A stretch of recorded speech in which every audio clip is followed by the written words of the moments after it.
Dernier point du 17 Tammuz, Apostomos a brûlé la Torah.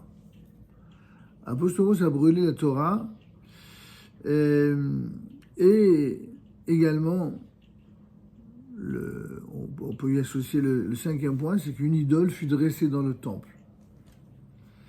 Ainsi, nous dit la Mishnah dans le chapitre 4 de Ta'anit, le Talmud Babli ne donne aucune précision sur le lieu où cela s'est produit. Les indications de Yerushalmi ne sont guère plus précises, mais à une époque plus récente, on nous a cité un passage de Flavius Joseph qui place l'événement à l'époque du procurateur Cumanus, environ 16 ans avant la grande révolte contre les Romains. Il y avait des bagarres. Il y avait eu des bagarres entre les légionnaires romains et la foule des fidèles à Jérusalem. Des milliers de fidèles furent massacrés sur le mont du Temple. Un nouvel incident devait se produire parce que des brigands avaient pillé les bagages de Stéphanus, un des serviteurs de l'empereur. Sur la grande route près de Beth Horon, aussitôt le procurateur Cumanus envoya la troupe dans les villages des environs pour prendre des otages. Eh oui, déjà. La prise d'otages n'est pas quelque chose de nouveau. Un des soldats s'empara d'un Sefer Torah, le déchira en morceaux et le livra au feu. Le peuple, révolté contre une telle attitude, envoya une délégation auprès du procurateur lui demandant de punir le profanateur. Le soldat fut condamné à mort et exécuté, et ainsi les esprits se calmèrent.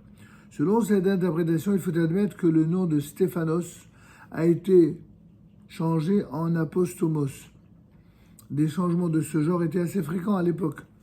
D'autres supposent qu'il s'agit du roi Amon, le fils de Ménaché, le roi de Juda, qui a succédé à Ézéchias et qui a régné plus de 50 ans.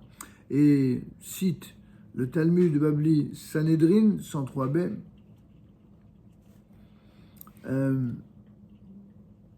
On le voit notamment dans son livre sur les trois grands prophètes. Le Rav Karl Bach mentionne ce passage talmudique et il compare cette tragédie, c'est-à-dire l'incinération de milliers de rouleaux de la Torah sur l'ordre du roi impie, à la destruction par le feu de 24 charrettes chargées de manuscrits du Talmud à l'époque du roi Saint-Louis à Paris en 1242.